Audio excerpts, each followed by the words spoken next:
But first, we want to start with the biggest news development of the day. There is still no evidence the Trump campaign colluded with Vladimir Putin. Hundreds of journalists and criminal investigators, tens of millions of taxpayer dollars, more than a year of relentless searching that has basically shut the government down. In the end, nothing. But that doesn't mean we haven't learned a great deal about how our government actually works. We have. Just today, another trove of FBI text messages became public. Last night, the Senate released a criminal referral to the Justice Department against Christopher Steele. He's the shadowy author of the Trump dossier. So there's an awful lot going on. Here are some of the most significant developments in the last 24 hours. Now, you remember in the spring of 2016, President Obama was asked if the public could have confidence that his administration would never tamper with a criminal investigation. He responded unequivocally, quote, "I guarantee that there is no political influence in any investigation conducted by the Justice Department or the FBI in any case, full stop, period." Well, that sounded definitive. And yet newly released FBI texts suggest that may be false.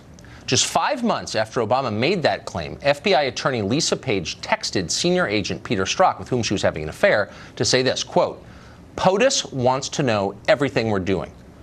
Now, keep in mind, at the time that Page wrote that, the Hillary Clinton investigation had been closed, but the investigation of Donald Trump had begun. The FBI clearly understood that President Obama was watching closely. That's the headline from today's batch of texts. There are many more texts on the way. Remember those 5 months of text messages that the FBI somehow lost? Well, they've somehow been found. The Department of Justice has them now. Congress is waiting to get them, so you can expect more revelations to come. Last night, as we said, the Senate Judiciary Committee released a redacted version of its criminal referral against dossier author Christopher Steele. It's a carefully written document, and it's packed with information. It got far less attention than the now famous Devin Nunes memo, but it may tell us much more. For example, the Senate memo released last night explains how Christopher Steele deliberately misled the FBI about the dossier he assembled. Steele told federal investigators he had not spoken to any media outlets about his research. In fact, he'd spoken to many of them, including the New York Times, the Washington Post, Yahoo News, the New Yorker, and CNN. That's not forgetfulness. If this memo is accurate, Steele lied to the FBI, and that's a federal crime. But maybe more important, thanks to Steele's deception, the FBI relied on a Yahoo News report to verify the dossier, when in fact the Yahoo story was itself simply citing the dossier. Circular. It would be pretty funny if it weren't so incompetent. Yet, and here's the striking thing, even after the FBI learned that Steele was lying to them, they continued to use his dossier to justify spying on Carter Page. As the Senate memo makes clear, there are only 2 possible explanations for this. Either the FBI lied to the FISA court by saying Steele had not spoken to journalists before October of 2016, that's one, or 2, Steele lied to the FBI and is therefore a discredited source. Neither one is good. Both are bad. And there's more. The Senate memo describes Steele as a sloppy and reckless researcher, an intense partisan with passionately left-wing views about American politics, who included unsolicited, unverified allegations in his assessments. Apparently, some of those allegations came from Hillary Clinton's own associates. It seems odd, since the Clinton campaign, of course, was helping to pay for the dossier in the first place, but there you go. As the memo puts it in a moment of dry understatement, all of this, quote, raises additional concerns about Steele's credibility. Yeah, that's for sure. In fact, it's hard to see how any fair person could disagree with that sentence. And yet, for some reason, the FBI seemed to have no concerns about Steele's credibility. His work, the dossier, appears to form the basis of this entire investigation. If there's more evidence out there that points to collusion during the 2016 campaign, we haven't seen it. We haven't even heard whispers of it. And in a moment like this, when leaks are the coin of the realm in Washington, when they're the primary way people communicate information, it's hard to imagine we haven't heard of any other evidence. So maybe there isn't any. Is the Steele dossier the entire thing, all they've got? The Steele dossier seems to be the reason we're having this conversation in the first place. That does not inspire confidence. Congressman Matt Gaetz is a Republican representing the state of Florida, and he joins us tonight. Congressman, thanks for coming on. Good to be on, Tucker. So I want to ask you about a story that we had last night. The Daily Mail broke that Congressman Schiff, Adam Schiff of Burbank, California, basically the lead on the Russia probe in the House among Democrats, was suckered in a prank phone call into believing that this Ukrainian group had naked pictures of a Russian model Trump was purportedly having an affair with. He then dispatched a researcher or an aide on the committee to call back the number and set up a document drop at the Ukrainian embassy. That seems like a significant story. It's not being covered today. Do you think that's a meaningful thing to know? Absolutely, Tucker. And Adam Schiff should step aside as the lead Democrat on the Intelligence Committee as a consequence of this scandal. While our FBI and Justice Department were suffering through an Obama nation, an Obama influence with these attempts to influence investigations, you had Adam Schiff off playing footsies with the Ukrainians, trying to get naked pictures of Donald Trump. Adam Schiff has gone from someone with oversight responsibilities to an actual principal in this investigation, engaging with the Ukrainians. And I think for better objectivity, he ought to step aside. Well, I mean, correct me if I'm wrong, and I'm really trying to be open-minded because maybe Trump collaborated with Putin. I mean, I'm waiting for the evidence, but the allegation appears to be this, that Trump's associates, including one of his children, spoke to a Russian lawyer in an effort to get damaging information on the other campaign, on a political rival, Hillary Clinton. Adam Schiff has basically admitted that he sought damaging campaign on a political rival from a foreign government. Why is that different? Well, and even more analogous would be Jeff Sessions. Jeff Sessions was talked into recusing himself because of a handshake in a greeting line. Here you've got Adam Schiff actually engaging with Ukrainians to try to dig up dirt on the president with seemingly no interest in whether or not the information is true or false or doctored. And so if you use the same standard that's been applied to Republicans to Adam Schiff, he should have no role on the Intelligence Committee as a lead on this issue. And I think that if you look at his credibility with the American people, it's eroded. I mean, it was only a few weeks ago, Adam Schiff was saying if we released the Devin Nunes memo, there would be a national security catastrophe. That's been proven to be false. And so time and again, he's lost credibility. And I think the fact that he actively engaged with these Ukrainian principals, the fact that he goes on Russia Today, the Russian-sponsored television channel, to talk about our intelligence system, certainly indicates that Adam Schiff should step aside. But that's a level of hypocrisy that would really embarrass most people. I mean, if you're calling for a president to leave office on the basis of charges, standards that you yourself violate,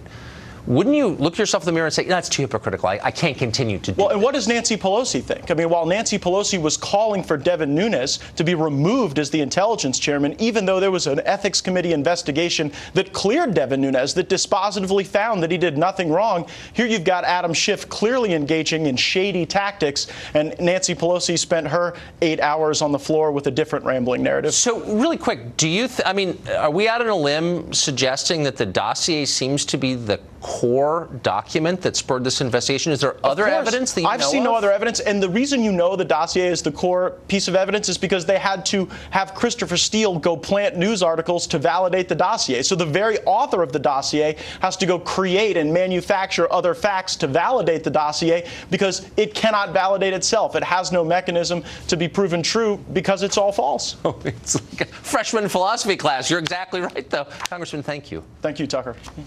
Stephen Cohen is Professor Emeritus of Russian Studies and Politics at NYU and Princeton, a contributing editor of The Nation, maybe the most famous Russia scholar in the United States. He joins us tonight. Professor, thanks for coming on. So, am I missing? I just want to be absolutely clear because I think this helps inform how we see this investigation. Are you aware of any other evidence at all of collusion between the Trump campaign and the Russian government other than the dossier? No, none, but there are two documents that became the foundational sources for the Kremlingate narrative. It was first the Steele dossier, which surely informed the so-called intelligence community assessment in January of 2017. We were told that was the judgment of 17 intelligence agencies. It now turns out to have been the judgment of no intelligence agencies, just a few guys at the top. So that is all that's ever been produced, and it's not credible. What about, I mean, we know that dossier was at least part of the rationale for the warrant that allowed the feds to spy on Carter Page. Do you think that other people in Trump's orbit during the campaign were spied on by the federal government? Oh, I don't know. In the article I just published in The Nation, I asked that question. We need to find out. I mean, why did they, for example, get a warrant on Carter Page, who, on the very surface of it, is no threat to American national security, and then on Paul Manafort? We might assume they did it because they thought these two men would be close, even in the same room with Donald Trump, and wanted to surveil him. But let me just make one point, Tucker. What interests me is not who paid for the dossier. We know it was the Clinton campaign. Right. But where Steele got this information. And in the article I write, I suggest that it's highly unlikely he got it from his so-called connections in the Kremlin. Now, there's a big attempt underway to rehabilitate Steele. On the front page of the Washington Post today, there's a story that portrays him as a kind of character out of a John le Carré spy novel. And he may well be an anguished man without a purpose in life, retired for some reason at a very early age, and for hire. So this is the guy who now enters our life and is used. And the larger question that comes to my mind, but you know the answer better than I do, is how many branches of government do we actually have? I was taught we had 3.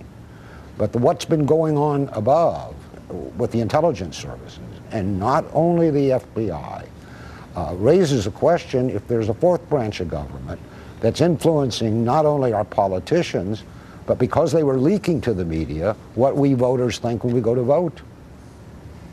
Do you think that the information in the dossier, and you're a credible person to ask this of, do you think it's credible? I mean, do you think it's real? Do you think it came from real sources? It can be verified. It hasn't yet been, but do you think it will be, or is it made up? Well, we have to deconstruct it. Some of it is true because he got it from open sources, from newspapers. I mean, was it really a mystery? When I was in Moscow over the years, I knew Donald Trump wanted to build a hotel in Moscow. It was widely discussed. It was in the papers. You need to hire a guy for the money they paid Steele to tell you that.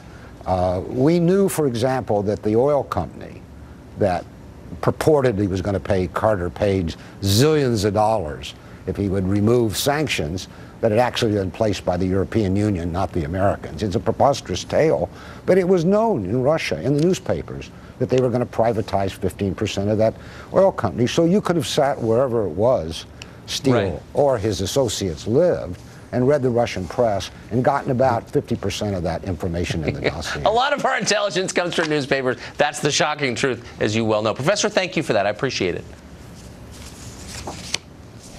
Well, Robin Biro is a former regional director for Barack Obama's 2008 presidential campaign, and he joins us today. Robin, thanks for coming on.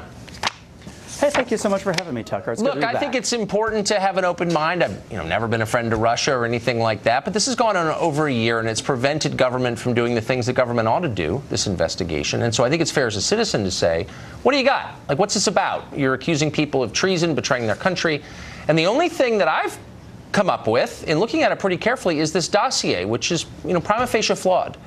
Is there anything else at the bottom of this? Well, yes, you know as well as I do that to obtain a FISA warrant, you have to have at least 10 forms of evidence, of corroborating evidence. That was just one of them. And, Comey was correct to call parts of it salacious. We don't know whether that investigation is still ongoing. We haven't been privy to that. Okay, and there's 5 other investigations. Right. Tons of I mean, that's all we do in Washington is stage investigations. Right. And look, at a certain point, you think, that's fine. I get it. The allegations out there. Get to the bottom of it. But this is the basis of a partisan war right now. And at some point, the rest of us have a right to, what exactly are you talking about? So you got the dossier. What else is there? Can you point to a single other fact that suggests actual collusion between the Trump campaign and the government of Vladimir Putin? Now, you're a smart man. You know as well as I do that FBI investigations do not work like that. We are not privy to ongoing information from those investigations. No, but there are congressional investigations. We know that people have been charged. We know that there have been charges. But none of the charges have anything to do with collusion with the Russian government. I mean, you had 2 people charged for things they did long before the campaign and 2 others charged for lying to the FBI. I mean, and let's be real, we both know what that means. It's not a real thing. So let's, honestly, the whole leadership of your party is accusing people of betraying their country. Do we have any evidence that's real?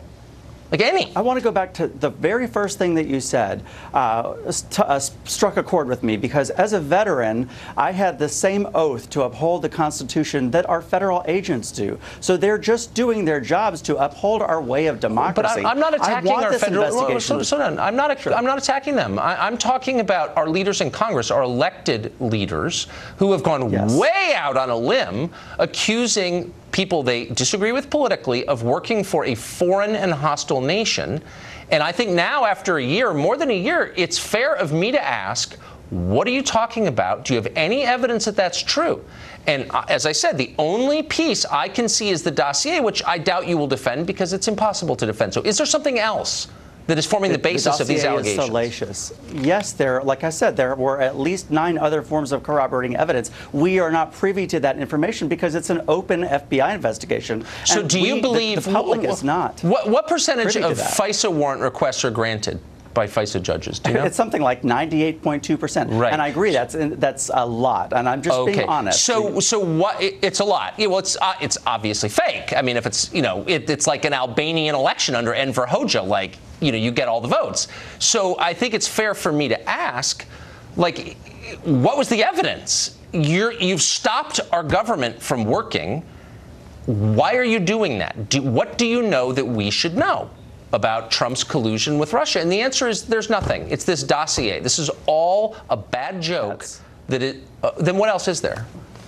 That's one of, I don't want to be so redundant, but it's one of at least 9 other forms of corroborating evidence. Can you name any of the 9? Can you name any of them? No, because it's an open FBI investigation. Okay, so you have faith that they exist. I don't work at the FBI. No, right. I understand. They have to. In order to get a FISA warrant, they have to exist. Even though over 90% of warrants are granted, which suggests the process isn't real and you don't need real evidence to get one? Okay, so but we should all just analyst that I've heard says that these FISA warrants are between 60 to 90 pages, so it can't just be this salacious So dossier. They're long, therefore they must be true. Is that what you're saying? I mean, you're just asking me to have a lot of faith in a system that clearly needs some scrutiny and oversight, and I wonder why I can't have some facts. Because it's an open investigation. I can't make that any more clear. But I want to point out that GOP is the party of law and order. I feel that this is an attack on the preeminent law enforcement agency in the country. No. You feel that that's a talking point the Democrats sent out this morning, but it's not going to work on this show because I didn't even know I actually do believe in law and order. And in order to believe in it, I need to know that the people administering it are on the level. And therefore, I have a right to ask honest questions. And I'm not getting any honest answers. Of course. Okay. Because it's an open investigation. I mean, what do you want? My last question then, since you don't know what this investigation is based on, only the FBI does, and no one making these allegations knows either, can we agree that nobody should accuse anybody else of being a tool of a foreign government until we get that data, those facts? You'd better believe it. I agree with you wholeheartedly there. Amen. I do not like that this has been made a partisan issue. I just want them to do their job. If President Trump is so innocent, let this be run and let this go unimpeded and have himself be exonerated. He is innocent because we're all innocent until proven guilty. Wouldn't you guys forget this stuff? Amen. Robin, thank you. Good to see you. Thank you so much. You too.